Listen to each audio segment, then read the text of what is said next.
Ողջույն Օրագիր Նյուզի սիրելի հետևորդներ, եթերում ըստեյությանն է, մեր տաղավարում այսօր հյուրընկալել ենք ԲՀԿ պատգամավորության թեկնածու Մայր Հայաստան կուսակցության վարչության անդամ Արեգնազ Մանուկյանին։ Բարև ձեզ Տիկին Մանուկյան, շնորհակալ եմ հրավեր ընդունելու համար։ Շնորհակալություն հրավերի համար։ Տիկին Մանուկյան, հունիսի 7-ի խորհրդարանական ընտրություններն այլևս անցյալում են, սակայն դրանց շուրջ մի շարք հակասություններ կան եւ քննարկումները դեռ չեն ավարտվում, հա։ Ընդդիմությունը համոզմունք էր հայտնում, որ այս ընտրություններում Նիկոլ Փաշինյանը եւ ՔՊ-ն չեն վերընտրվելու, սակայն մենք արդյունքը տեսանք։ Ձեր գնահատմամբ ինչ հիմնական գործոններ ազդեցին, որ Նիկոլ Փաշինյանի իշխանությունը նորից վերընտրվի։ Սիրելի Արփի, նախ զրույցը սկսելուց առաջ ես ցանկանում եմ ձեր ուշադրությունը հրավիրել, կարծում եմ դուք էլ նկատեցիք, որ ես Անդրանիկ Թևանյանի պատկերով խոսենք այդ թեմայից, պարզապես այս քայլով եւ ես եւս մեկ անգամ ուշադրություն եմ ուզում հրավիրեմ թե մեր ժողովրդի, թե միջազգային հանրության, որ Անդրանիկ Թևանյանի նկատմամբ բացահայտ քաղաքական հետապնդում է իրականացվում։ Ինչ վերաբերում է ընտրությունների արդյունքներին, ապա այո, բոլոր սոցիոլոգիական հարցումները, նաև մենք էլ ներքին հարցումներ էինք իրականացնում եւ մենք մեզ հաստատ խաբելու որևէ միտում չէինք ունենալու, ցույց էին տալիս, որ առնվազն մինչև քարոզարշավից մոտավորապես 2 շաբաթ առաջ ընդդիմությունը եւ իշխանությունը հավասար ձայներով էին, հավասար տոկոսներով էին առաջ գնում, բայց մի պահ եղավ, որ այդ հավասարությունը կոտրվեց ու արդեն ընդդիմությունն էր շատ ավելի թափ հավաքում ու հենց դրանից հետո արդեն իշխանությունների կողմից սկսվեցին շատ ակտիվ ռեպրեսիաները։ Իհարկե նախընտրական քարոզարշավից առաջ էին ընդդիմության առաջնորդների նկատմամբ այդ հետապնդումները իրականացվում, բայց քարոզարշավից մոտավորապես արդեն 2 շաբաթ առաջ իշխանությունները անցան կոշտ ռեպրեսիաների եւ հետապնդումների, սկսեցին կալանավորելը, սկսեցին այդ հայտնի հակակոռուպցիոն կոմիտեի եւ քննչական կոմիտեի ձայնագրությունների հրապարակումները, որը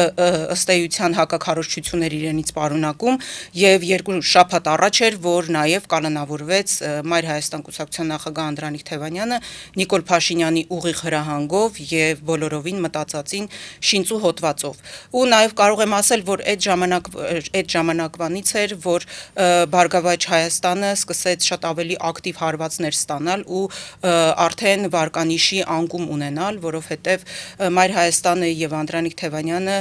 Երևանի քարոզարշավի եւ կազմակերպչական պատասխանատուն էին ու երբ որ դու այսպես ասած գլխատում ես առաջնորդին էնել այդպիսի սարսափելի հոդվածով, բնական է, որ դա անդրադառնալու էր վարկանիշի եւ ձայների վրա։ Եվ ոչ միայն դա, նաեւ Գագիկ Ծառուկյանի նկատմամբ իրենք այդ շինծու հոդվածները սկսեցին կարելը,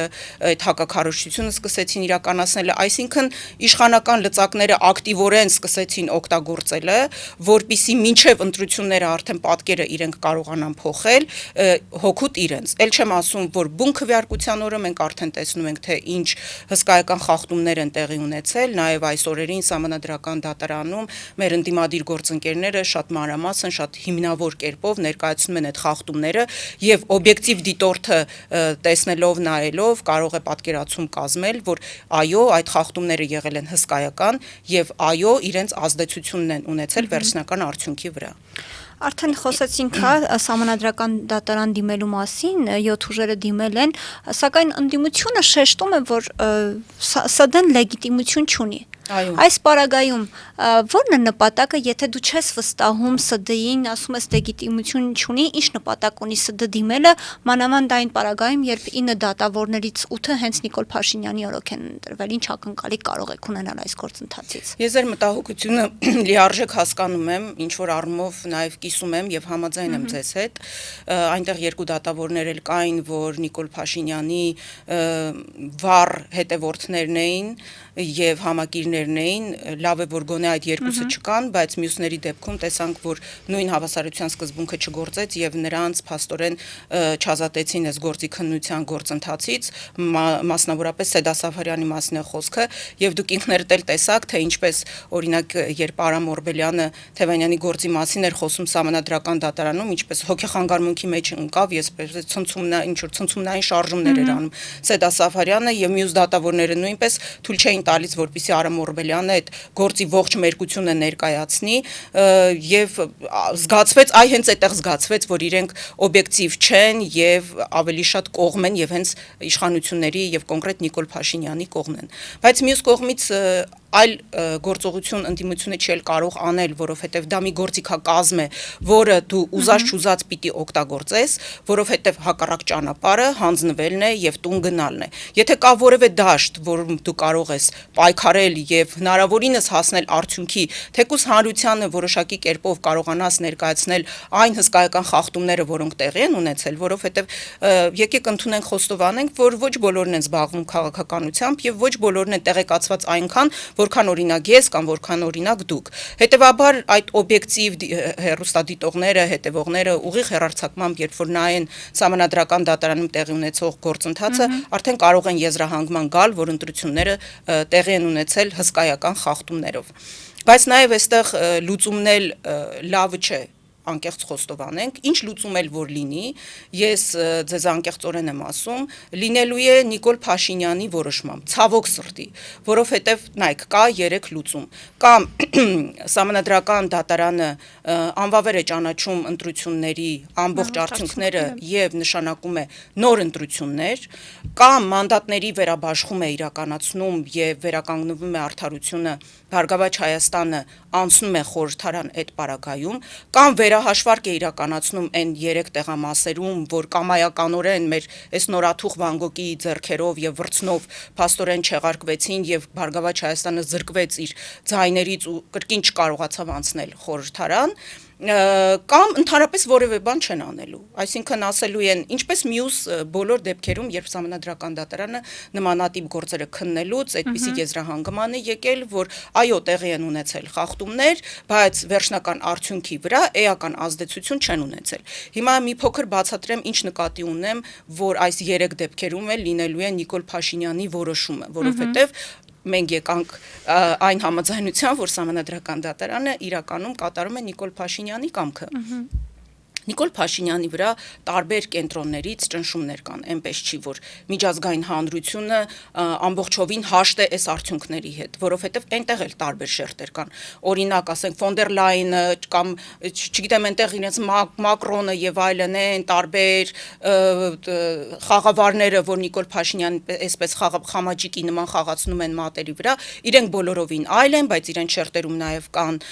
դիտորդներ, կան նաեւ իրենց ընդդիմախոսներ, որոնք ասում են դուք չեք տեսնում ինչ է կատարվում Հայաստանում, դա բռնապետության հաստատում է եւ ժողովրդավարության ոտնահարում, ինչպես կարող եք դուք այսպես երկակի ստանդարտներով առաջնորդվել։ Այսինքն նրանց վրա էլ ճնշում կա, սրանք էլ գուցե եւ Նիկոլ Փաշինյանի վրա ճնշում իրականացնեն, այսպես տարբեր կողմերից, որ դու պետք է գնաս նոր ընտրությունների եւ վերականգնվի արդարությունը ու իրականում տեղի ունենա ազատ, օբյեկտիվ, մրցակցային ընտրություններ։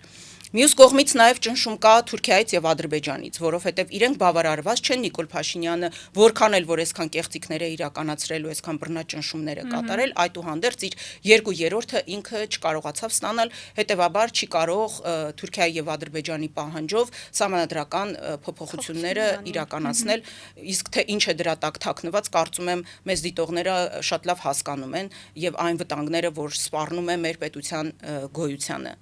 Կան նաև ճնշումներ, որ պետք է առնվազն Բարգավաճ Հայաստանի առումով այդ արդարությունը վերականգնվի եւ Բարգավաճ Հայաստանը անցնի խորհրդարան։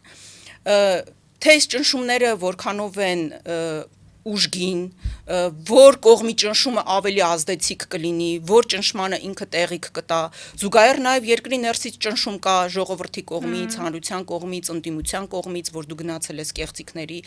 եւ օբյեկտիվ ընտրություններ չես իրականացրել, ցույց կտա ժամանակը, շատ քիչ է մնացել, ընդամենը մի քանի օրից Սահմանադրական դատարանը այդ որոշումը կկայացնի։ Այսինքն հնարավոր է տարբերակ, որ այդ ճնշումները այնքան մեծ լինեն, որ Նիկոլ Փաշինյանը ստիպված լինի գնալ նոր ընտրությունների այն մտքով, օրինակ, ոչ թե որ տեղի ունենան օբյեկտիվ ընտրություններ, այլ այն մտքով, որ ինքը կարողանա 2/3-ը իր համար ապահովել եւ կատարել Թուրքիայի ու Ադրբեջանի պահանջը սահմանադրությունը փոխելու ու դրա նախապատրաստական աշխատանքները այս օրերին մենք տեսնում ենք դա ընտրական օրենսգրքում փոփոխություններն են եւ ընտրակաշարքի հետ կապված որ քրեականացնում են հոդվածը կարծեմ 10 տարի են չէ նախատեսում իսկ այն ընտրողները ովքեր վերջին 1 տարվա ընթացքում 6 ամիս այստեղ չեն բնակվել նրանք էլ զրկվում են քվեարկելու իրավունքից այսինքն իրենք նոր ընտրությունների հող ամեն դեպքում նախապատրաստում են եւ բնականաբար իշա իրենց են նախապատրաստում որ որքան հնարավոր է քիչ մարդ մասնակցի ընտրություններին, որովհետև իրենց ընտրազանգվածը այդուհանդերձ կազմակերպված է, ագրեսիվ է, գնում է ընտրությունների, մնացածն էլ ովքեր չեն գնում, իրենք են վարչական լծակներով, սպառնալիքներով, վախի մթնոլորտով եւ այլնով տանում ընտրությունների, իսկ այն մնացած են 100,000 անհայտ ձայներն էլ, որ ոչ մի կերպ չեն կարողանում հասկանալ, թե որտեղից են ավելացվել այդ ձայները կամ շատ էլ լավ հասկանում են ուղղակի դեռևս ապացուցման փուլում են, այդ 100,000-ն էլ իրենց գալիս են օգնության։ Այսինքն ակնհայտորեն շահեկան դիրքերով է Նիկոլ Փաշինյանը գնալու նոր ընտրությունների եւ իր 2/3-ը ապահովելու շատ մեծ շանսեր է ունենալու։ Բայց եթե ինքը հասկանա, որ այդուհանդերձ չի կարողանալու այս սցենարը կյանքի կոչել, հնարավոր է, որ այսպես գոլորշին բաց թողնելու համար եւ հանրությանն էլ միջազգային ցույց տալու համար, որ տեսեք ես որոշակի առումով տեղի եմ տալիս եւ փորձում եմ վերականգնել, այսպես ասած, արդարությունը, օբյեկտիվությունը, մրցակցությունը, այն 3 տեղամասերում իրականացնում ենք վերաքվեարկություն եւ դրա արդյունքում Բարգավաճ Հայաստանը կանցնի թե չի անցնի, էլի հարց է, բայց ես կարծում եմ, որ այո, Բարգավաճ Հայաստանը կանցնի, բայց այդուհանդերձ այդ ծխածածկույթը կստեղծվի, որ Նիկոլ Փաշինյանը, այ տեսեք բռնապետ չի, ժողովրդավար է եւ փորձում է գնալ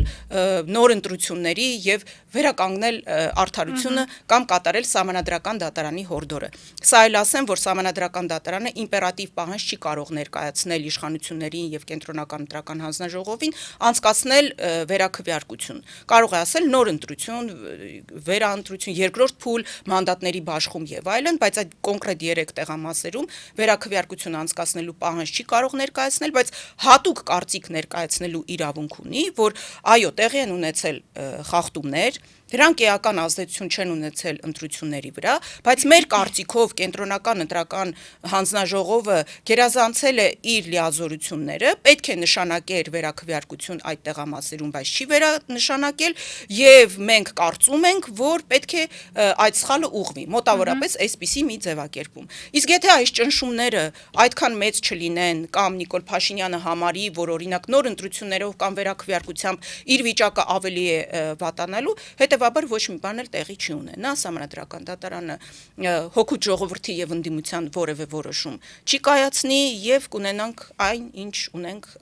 այս իրավիճակում ու գալու ենք հանգելու ենք այն դիլեմայի առաջ մանդատներ վերցնել, թե չվերցնել այդ պարզունակ դիլեմայի առաջ։ Տիկին Մանուկյան, արդեն խոսեցինք ԲՀԿ-ի մասին եւ ասացիք, որ տարբերակներից մեկը դա է, որ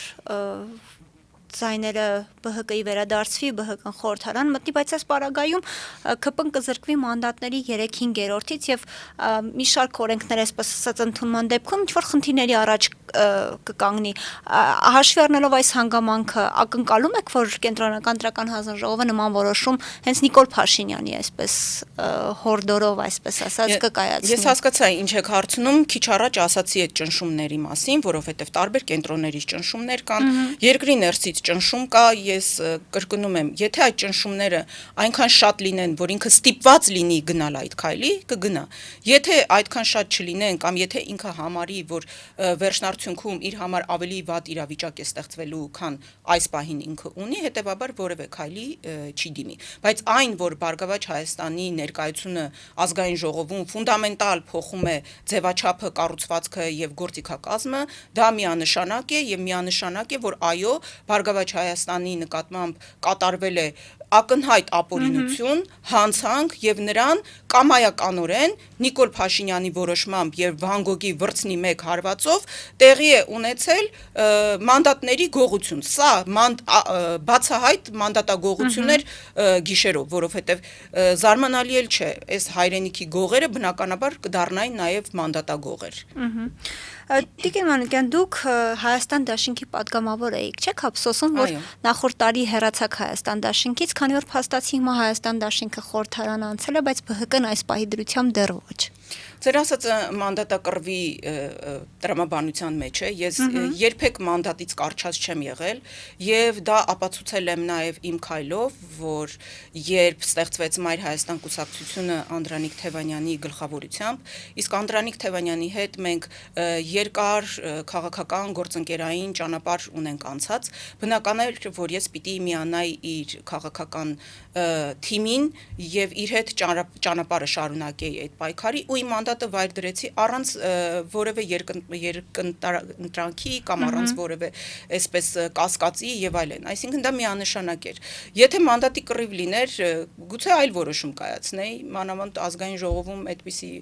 ցավալի դեպքեր մենք ունեցել ենք նաեւ հենց մեր խմբակցությունում, որ ճամբարափոխ են եղել, կարճած են մնացել մանդատից եւ այլն եւ այլն։ Ես այդ մարդը չեմ։ Ես մանդատի կռիվ չեմ տալիս։ Նույն այս ընտրությունների ժամանակ էլ ընդհանրապես տեղի կռիվ չեմ տվել, տեղի մասին չեմ խոսել։ Ինձ ընդհանրապես հետաքրքիր չի եղել, թե ես որտեղում կլինեմ, որովհետև իմ համար առաջնայինը մեր հայրենիքն է, մեր երկրի ճակատագիրն է եւ բարեկեցությունն է, որովհետև ես հասկանում եմ, որ այս իշխանությունների մնալու պարագայում երկընտրանքը հայրենիքի կորուստն է, մեր պետականության կորուստն է։ Եթե այդ երկուսը դնում ես նժարին, բնական է, որ մանդատը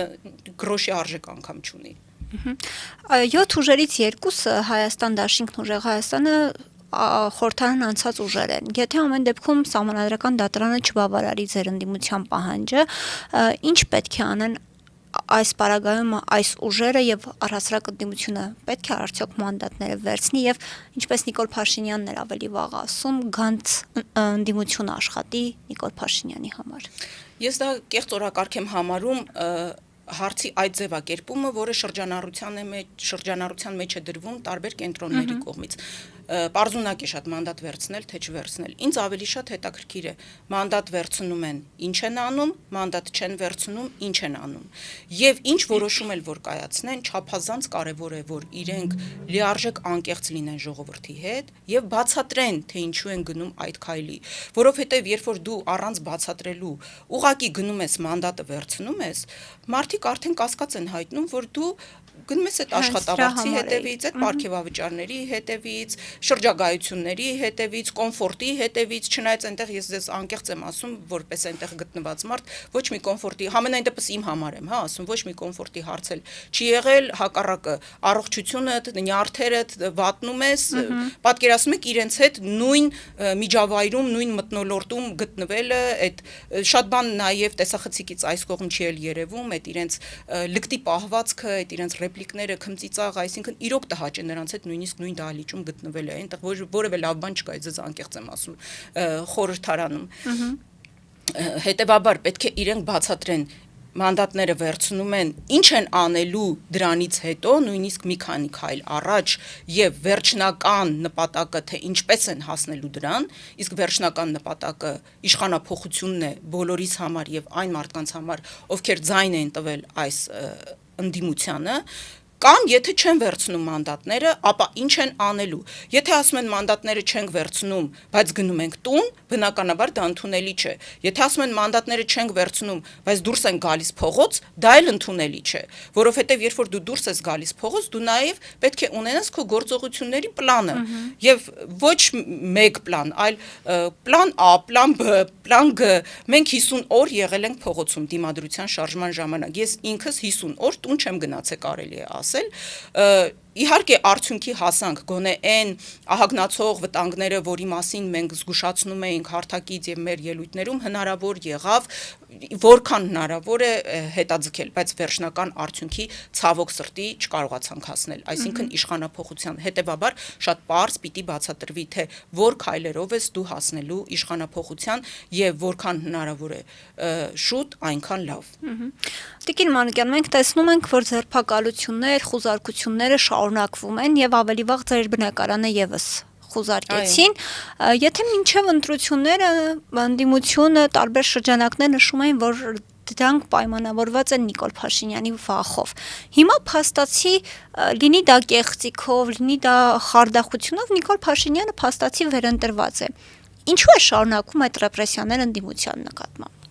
Որովհետև վախը չի անցել այդ մարդու մեջ, որովհետև ով, բայց ինքը մեզանից լավ գիտի, թե ինչպես է կարողացել վերարտադրվել, ինչ կեղծիքների միջոցով, ինչ հսկայական խախտումների, վարչական լծակների միջոցով։ Դրա համար էլ այդ մարդը ես վստահ եմ, գիշերները չի քնում, դրա համար էլ ինքը աղաղակում է, գոռգոռում է, իրեն պատռում է մեջտեղից ու չի հանգստանում, ու այս ռեպրեսիաները էլ ավելի են շարունակվելու, որովհետև իշխանության պահելու իր միակ միջոցը այս ռեպրեսիաներն են, այս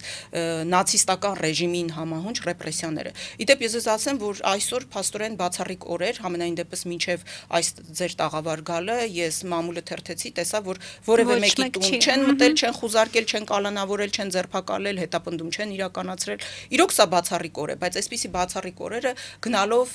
ավելի են նվազելու, որովհետև լեգիտիմության խնդիր ունեցող Նիկոլ Փաշինյանը պետք է ամրապնդի իր իշխանությունը այսպիսի ռեպրեսիաների միջոցով։ Ճիշտ եք ասում, մեր բնակարանել եկան խուզարկության ու գիտեք, այսպես արդեն հումոր է դարել, որ որևէ մեկի տուն եթե չեն գնում խուզարկության, արդեն կասկածում ես էլի, ասում ես, ինչի չեն գալիս էլի, կամ հա, արդեն հպարտանալու բանը, եթե քո տուն եկել են, ուրեմն դու ճիշտ ճանապարհի վրա ես եւ քո պայքարը ճիշտ է ստանում, ու նաեւ հումորով ասում եմ, երևի եկել էին ատոմային ռումբ փնտրելու, բայց գտան իմ խմորեղենների բաղադրատոմսերը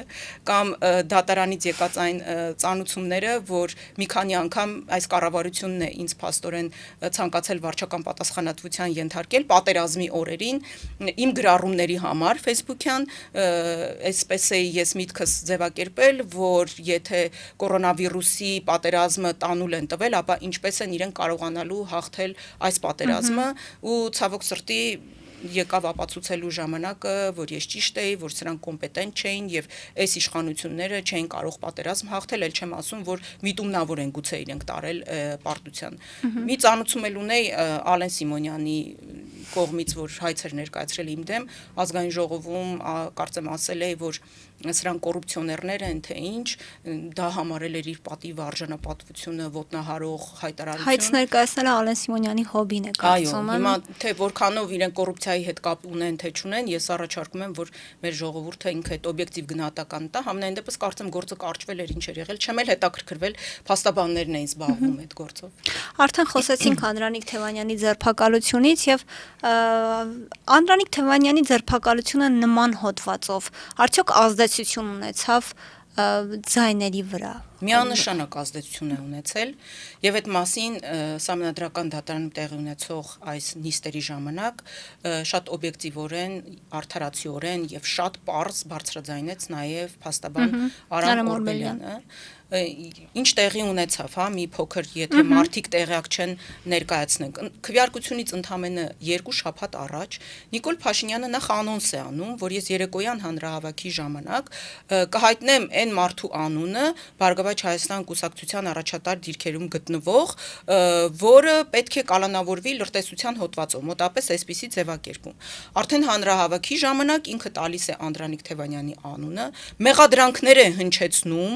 անմեղության կանխավարկածը խախտելով, ոտնահարելով, թքած ունենալով այդ անմեղության կանխավարկածի վրա, ուղիղ հրահանգ է իջեցնում իրավապահներին, որ դուք այս 2 օրը պետք է գնաք եւ կալանավորեք Թևանյանին ու հոդվածնել է ասում, թե որ հոդվածով։ Դրանից հետո հլու հնազանդ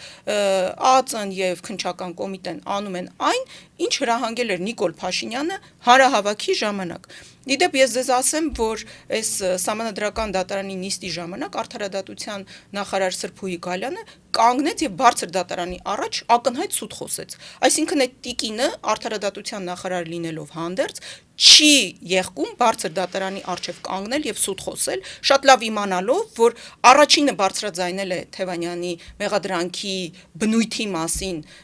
շինծու մեղադրանքի մասին Նիկոլ Փաշինյանը եւ դրանից հետո նոր տեղի են ունեցել գործողությունները։ Իսկ ինքը այսպես աչքերը կլորացնելով, ինչպես որ սուտ խոսելուց միշտ Նիկոլ Փաշինյանը կլորացնում է, էտել է երևի բան, հա, վարակիչ։ Կլորացնելով ես կարծում եմ, որ հրապարակումները ավելի շուտ էին եղել, քան Նիկոլ Փաշինյանը դրա մասին հայտարարեց։ Այն Սուրեն Գրիգորյանն էլ իհարկե նա սուտ խոսալու հետ որևէ խնդիր չունի, մենք դա բազմիցս տեսել ենք Երևանի ավականիում,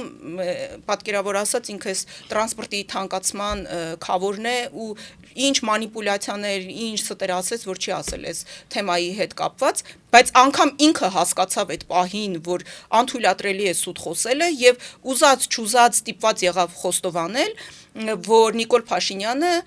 Անդրանիկ Թևանյանի գործի մասին տեղեկությունները ստացել է ի պաշտոնե,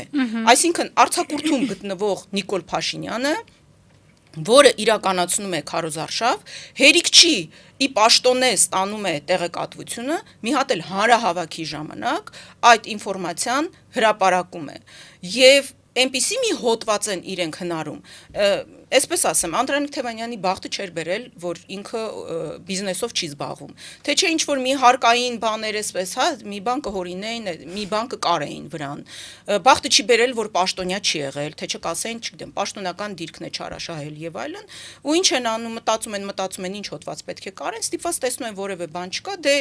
պետական դավաճանությունը կա ու կա։ Իդեպ միջազգային հանրության համար էլ շատ ակնհայտ է, որ ում վրա դու ցանկանում ես գործ կարել եւ քաղաքական հետապնդում իրականացնել, ուրեմն պետք է ասես, որ պետական դավաճան ես։ Ու այդ պետական դավաճանության հոդվածներով նույնիսկ Հայաստանի ներսում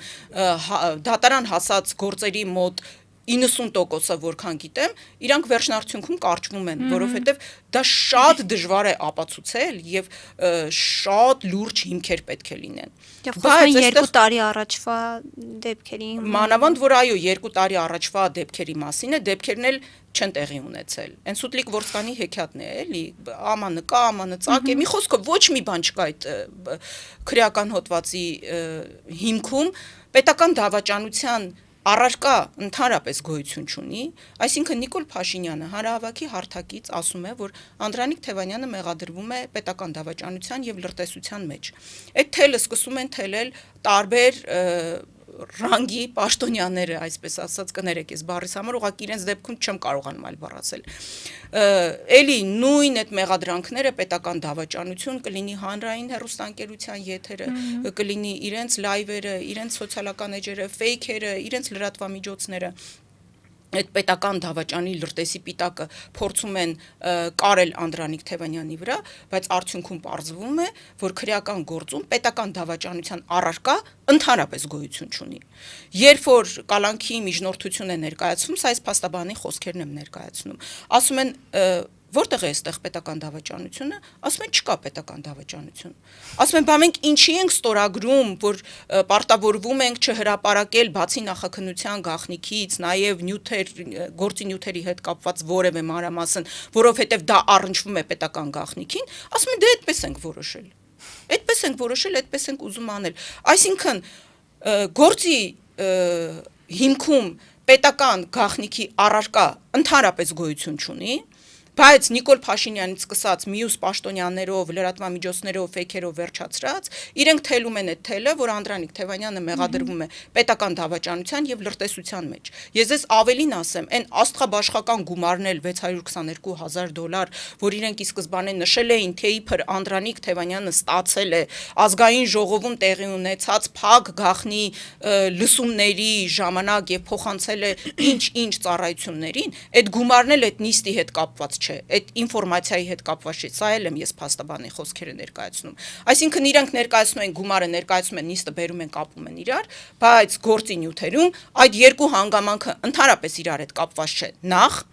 նիստի ժամանակ պետական գաղտնիք չի քննարկվել, չի հրապարակվել, որի մասին վկայել է Գեգամ Մանուկյանը անմիջապես նիստից հետո տեղի ունեցած ազգային ժողովի արդեն բաց նիստում իր ելույթի ժամանակ, իսկ այս աստղաբաշխական թիվն էլ չգիտես որտեղից են վերցրել, որը որևէ բանի հետ չի առնչվում, ինչ որ մեկի այսպես մտածածին ցնորքն է, մի թիվ մտածել է եւ գրել է, չգիտես ինչի որոշել է, որ այդ թիվը պիտի գրի, հսկայական թիվ դուք պատկերացնում եք, այսինքն ենթադրվում է, չէ, որ խոսքը Ռուսաստանի մասին է, իհարկե այնտեղ երկրի անուն չեն նշում, բայց Ռոսիա-Կավկազ ընկերություն եւ այլն, այսինքն սլաքները տանում են դեպի Ռուսաստան։ Այն դեպքում, երբ որ մենք Ռուսաստանի հետ ունենք դաշնակցային հարաբերություններ եւ նաեւ ունենք պայմանագրեր, որ միմյանց նկատմամբ լրտեսություն չենք իրականացնում, թշնամական երկրներ չենք եւ այլն, բայց իրենք չեն խորշում նույնիսկ Ռուսաստանին թշնամի համարել, թշնամի հայտարարել եւ ասել, որ օրինակ այդ երկրի համար իրականացվել է լրտեսություն եւ այդ երկիրն էլ այնքան հիմար է եղել, որ որևէ մեկի համար գաղտնիք չհանդիսացող, պետական գաղտնիք չհանդիսացող տեղեկության համար այսպիսի մի աստղաբաշխական գումար է տրամադրել, այդպես չի լինում, էլի շատ ծիծաղելի է, հասկանում եք, ու ես ձեզ ասում եմ, որ արդեն իսկ Անդրանիկ Թևանյանի գործը մնացել է Նիկոլ Փաշինյանի կոկորդին եւ դա շատ վառ ապացուցվեց Սահմանադրական դատարանում այս օրերին տեղի ունեցած նիստի ժամանակ, որովհետև հենց խոսում էին Անդրանիկ Թևանյանի մասին, դատավորները այնտեղ խլրտում էին, ցնցումների մեջ էին ընկնում եւ չէին թողնում, որ նույնիսկ շարունակի, որովհետև ամբողջ գործի մերկությունը երևում էր, եւ այս գործը եթե հասնի դատարան, ինքը ուղակի փլվելու է դա կարած, շուլալած առաջին հերթին Նիկոլ Փաշինյանի եւ նրա կամակատարների գլխին, որովհետև որևէ բան գործի նյութերում չկա եւ ապացուցել իրենք չեն կարող որևէ բան։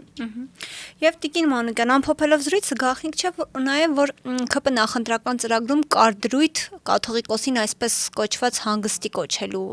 վերաբերյալ եւ հիմա փաստացի Նիկոլ Փաշինյանը վերընտրվել է։ Ինչ կարող է սպասվել եկեղեցուն այս պարագայում։ Նիկոլ Փաշինյանի օրոք մենք նոր ռեկորդներ ենք սահմանում, որովհետև պատմության մեջ առաջին անգամ հայտնվեց մի կուսակցություն, որ իր նախընտրական ծրագրում բացահայտ գրել է, որ ինքը ոտնահարելու է սահմանադրությունը, որովհետև սահմանադրությամբ ամրագրված է, որ պետությունը իրավունք չունի խառնվելու եկեղեցու գործերին։ Իրենք դա բացահայտ են գրել եւ չեն խորշել։ Ես ես ասացի, որ ռեպրեսիաները գնալով ահագնանալու են եւ տարբեր շերտերի են արդեն առնչվելու, եկեղեցին չի կարողանալու խուսափել այս ռեպրեսիաներից, այս ընտրական թոհուբոհը, որ անցնի մի քիչ ոտքը ամրապնդվի, այո, ինքը կրկին անցնելու է եկեղեցու դեմ այդ լկտի հարձակումներին, հաջորդ փուլը կամ զուգահեռաբար լինելու են նաեւ լրատվամիջոցները, այնպես որ ձեզ էլ լավ օրեր չեն սպասում, շնորհավորում եմ ձեզ, խոսքի ազատության ոտնահարումը, արդեն տեսնում ենք, որ մարդկանց գրառման համար կալանավորում են, ինչպես Ալեն Ղենվոդյանի դեպքում, ինքը գլխատում է իր ընդդիմադիր գաղափարական նյութ ստեղծող անձնավորություններին, ինչպես օրինակ Արմեն Աշոտյանն է, Սամվել Կարապետյանն է կալանավորել, մեր հոգևորականներն են կամ կալանավորված են, կամ տնային կալանքի տակ են, մյուսներն են քրեական հետապնդման ենթարկվում, Անդրանիկ Թևանյանն է արդեն ապօրինի 1 ամիս կալանքի մեջ եւ եւս 1 ամիս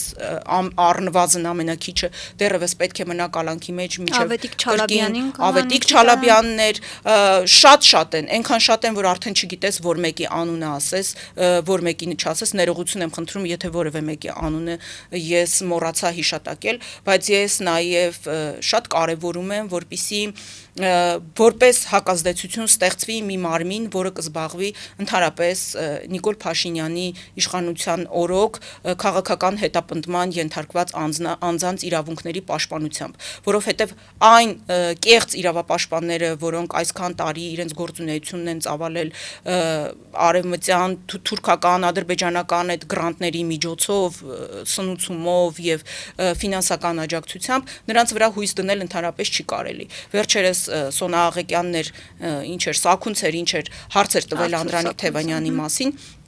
այդ մարդը բացահայտ քաղաքական հայտարարություններ էր անում։ Ասում էր Անդրանիկ Թևանյանը, եթե ինչպես էր ձևակերպում, Կրեմլի հետ եթե ինքը